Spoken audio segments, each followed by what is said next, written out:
Hi there, so my name is Kim Smith. I am the Events and Weddings Manager at Cottiers in Glasgow. If you don't know Cottiers, we are situated in Hindland, which is the Glasgow West End. So we've had the building for 25 years, but it was originally built by Cottiers along with William Leaper. And we are part of a charity trust, and our aim is to take the building back to what it would look like. So the theatre itself has a really nice original Willis organ, which has been restored, along with some amazing decoration. But if you've ever been in, you'll know it's not completely finished. So there are parts of that are part of our kind of work in progress. And we use that space essentially for weddings, corporate functions, live music events and theatres. So we're kind of got our kind of fingers in every pie in that respect. In terms of how I found myself at Cottiers, I actually done my events and entertainment management degree, honours degree at Caledonian University, which was a long time ago because I'm a wee bit older, and have always been in hospitality pretty much since I was 16. I started with the Hilton in Dunblane doing weddings and banqueting, and have pretty much moved up through the ladder in that respect. I spent 7 years at Maggie Mays, which is a big live music venue. I was in there as assistant GM, and then I worked for another company called Keynes Holdings, which are quite well known in Glasgow, and I was ops manager there looking after 9 venues, and then this fell on my lap. So I've been here for about a year and a half, didn't get very far in before the pandemic hit, but that's essentially how I got here.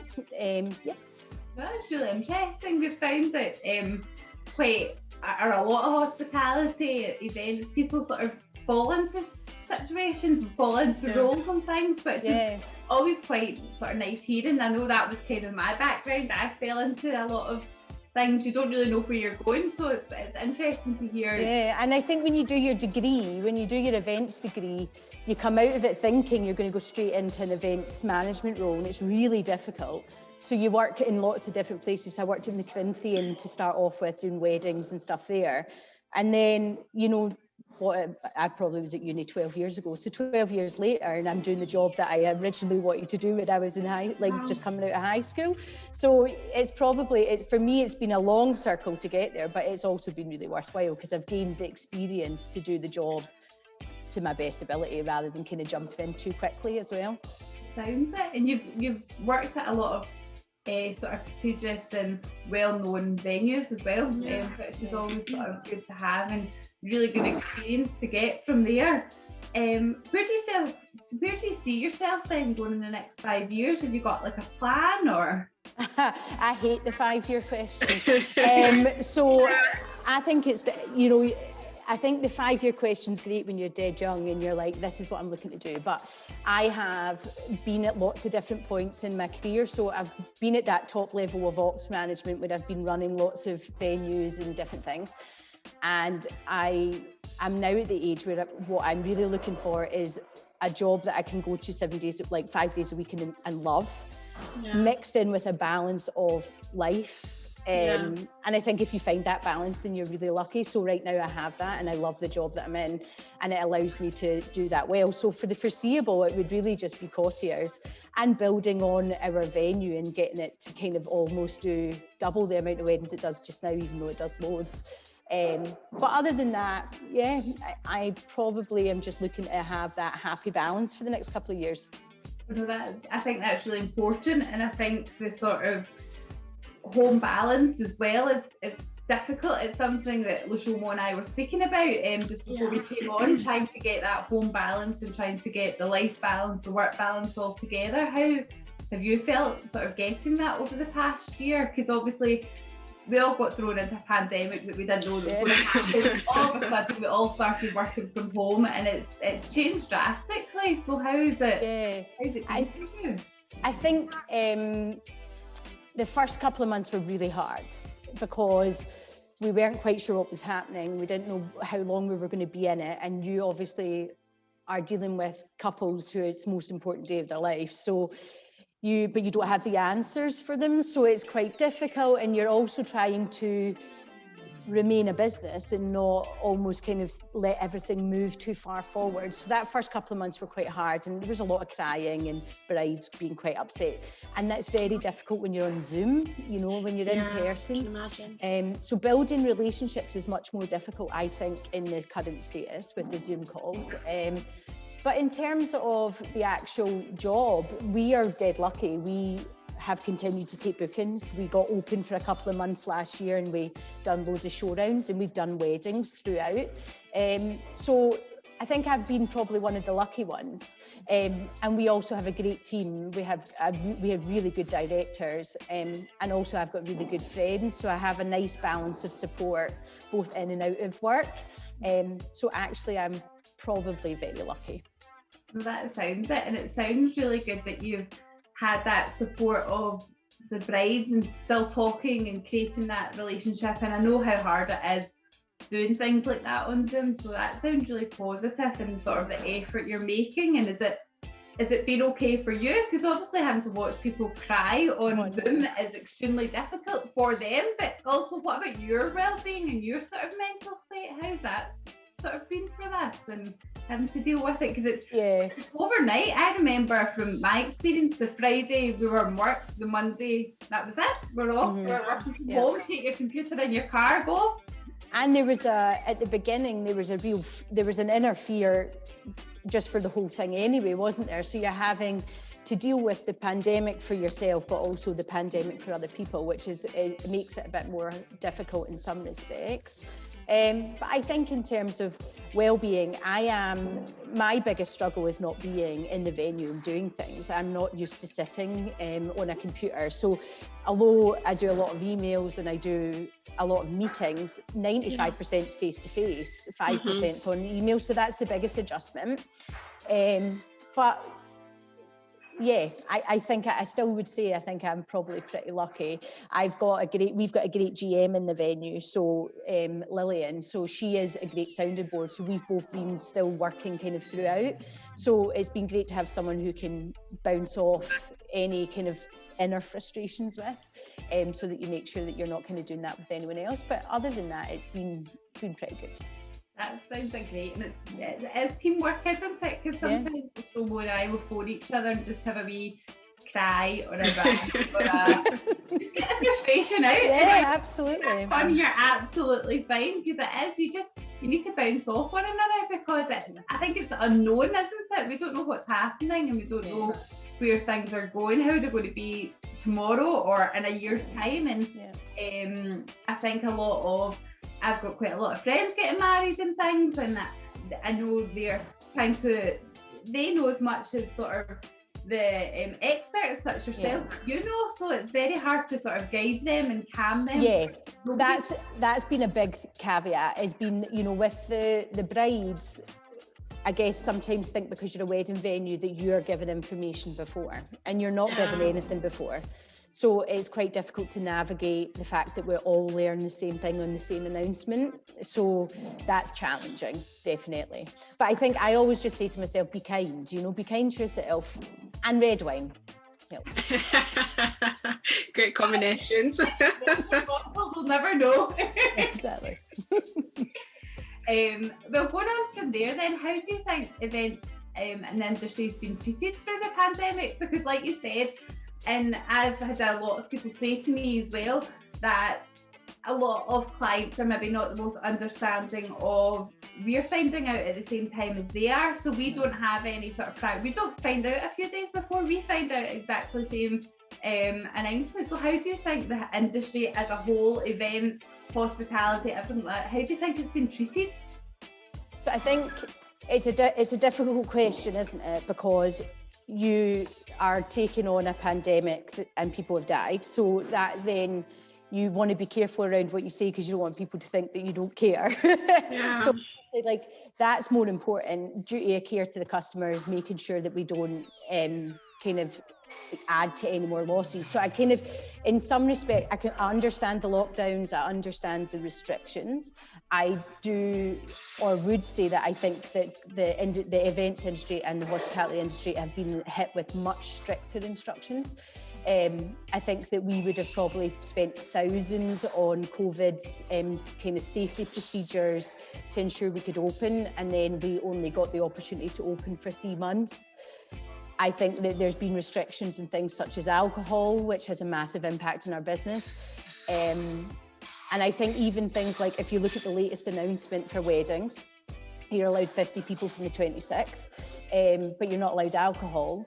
And we have no other clarification of the guidelines past that point. And we are now within 26 days of that and of those guidelines changing, and the brides or the couples that are getting married in May still don't know if they can have alcohol, if they can have live music, if they can have a first dance. So things like that. So what then happens is we see months and months moving that might not have moved if they had clearer guidelines. So we're effectively, it's like a bit of a sieve. The kind of events just fall through because we don't have clarification and guidelines quick enough.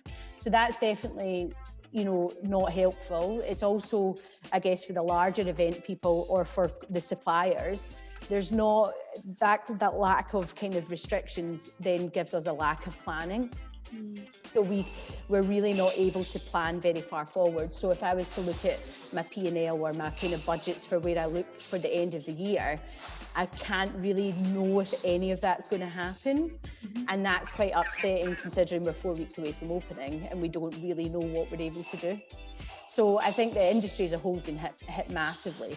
And I think the other thing, I guess, about industry in terms of events and hospitality is money, So furlough's a great scheme, it's brilliant, but 80%, and probably, I don't know the statistics, but about 65% of hospitality must be on minimum wage. So they're on 80% of minimum wage and have been for almost a year. So that makes life really hard. And then you've got the suppliers and the event side and your sound technicians and all those people who are probably self-employed, and they only get the bare minimum from furlough as well. So I think not only they're not able to get back to work, but they also aren't really able to continue to live on the money that they're given. So I think as a whole, it's been pretty hard.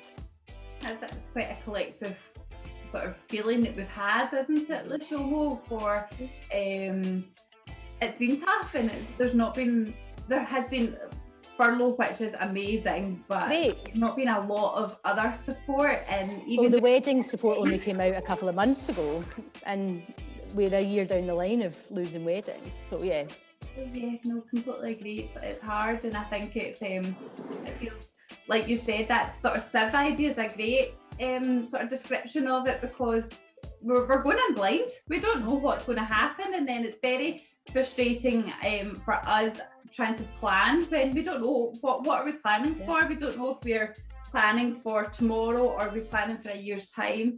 Things change so quickly, and it's quite frustrating. And it's also extremely difficult if your calendar, if you're an events person, your calendar is like the most important thing in the world.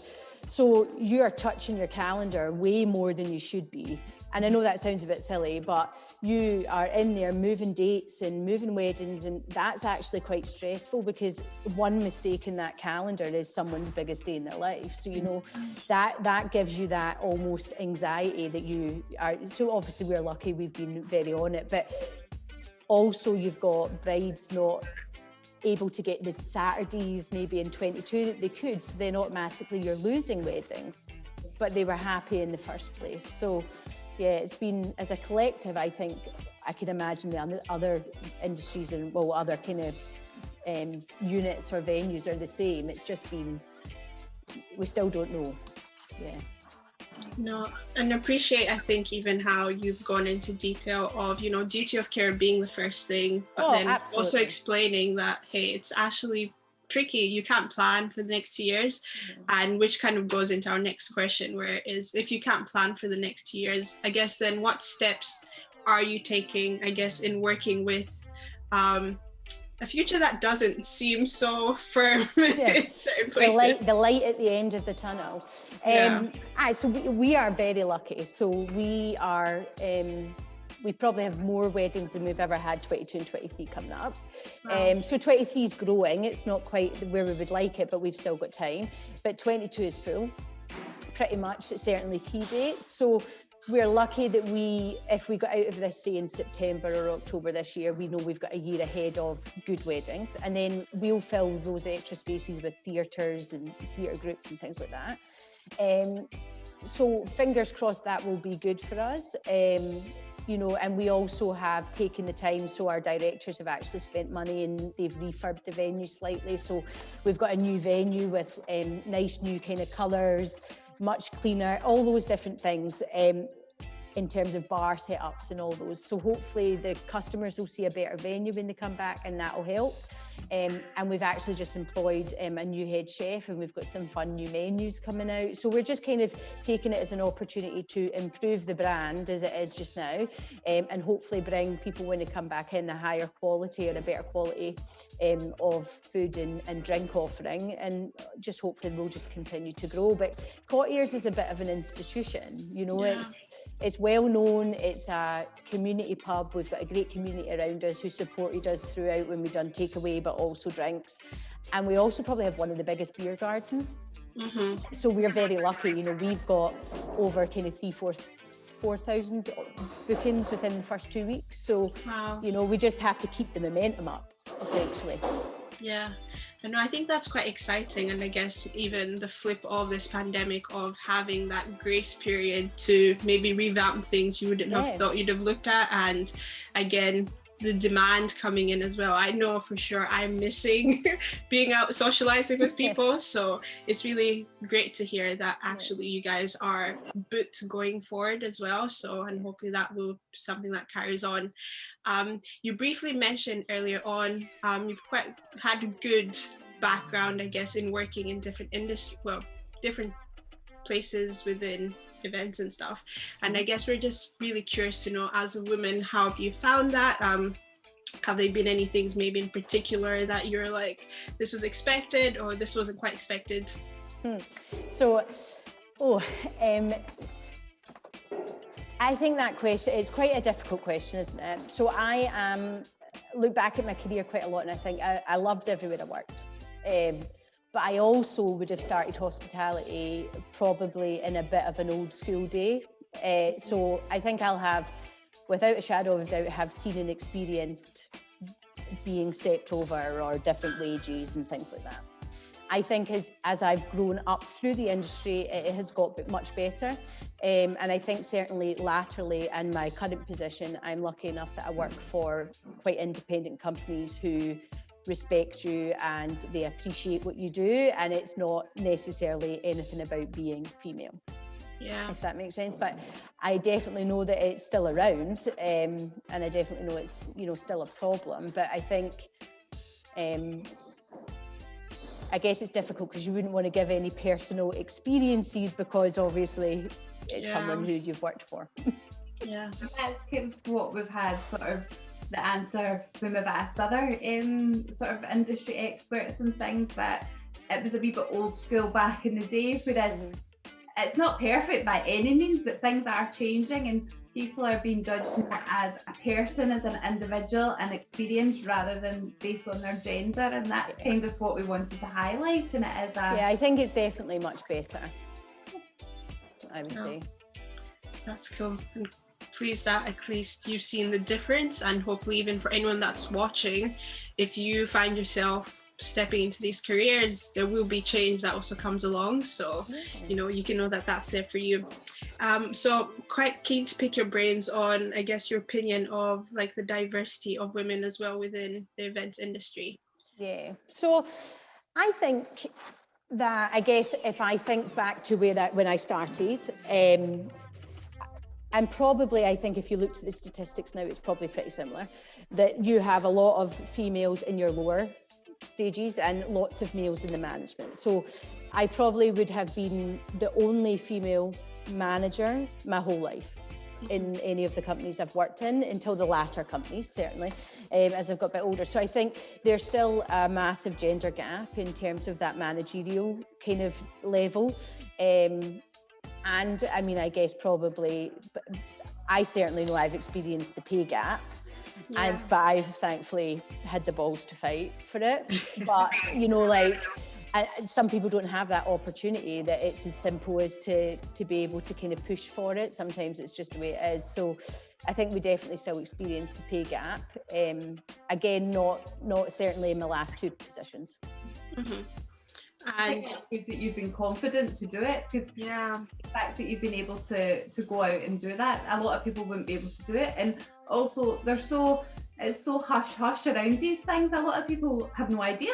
They actually are just completely blind. They have no idea that somebody who's doing the same job with them, or even maybe a lesser role, are earning a sort of a higher salary, and that's a difficult thing. So it's a hard subject to sort of come around. And I think with hospitality it's even harder. So because when you are in a large corporate, so maybe even in hospitality in a large corporate, they have set wage range and they'll have set wages that people go on. But when you work in hospitality, and they just pay you what they want to pay you, obviously as long as it's over minimum wage. So there's a wee bit of I'll give you this and I'll give you that. And sometimes you end up, I certainly have ended up, a couple of thousand less than the meal equivalent. And you're like, oh, but you don't find out because you're not allowed to talk about wages. Exactly. So Catch 22. How do you do that?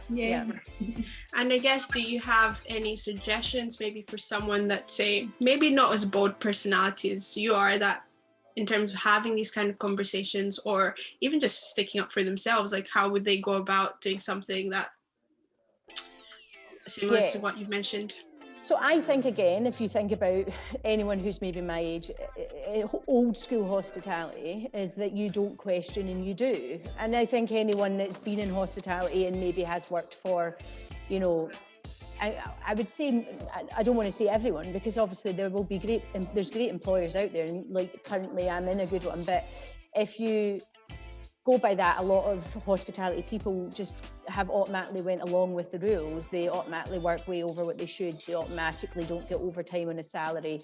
There's lots of those little kind of pits that you fall into in hospitality. So I think, there's lots of things. There's trade unions now for hospitality, and they kind of help fight kind of gender pay gaps and all those different things. So certainly, join a union if you feel like you can't speak for yourself. But the other thing is also, we live in a world where we should challenge, just because someone is your senior, obviously you have to respect that, and they've got a job to do, but it doesn't mean you can't challenge them.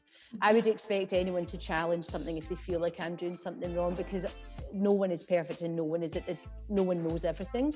So I think you do that in a, maybe a non-confrontational I can't say that word, but confrontational way, but I think you should never be scared to stick up for yourself. But this is someone who, I've been in hospitality, I think I worked out 17 years. So it's not something I would have done when I was young.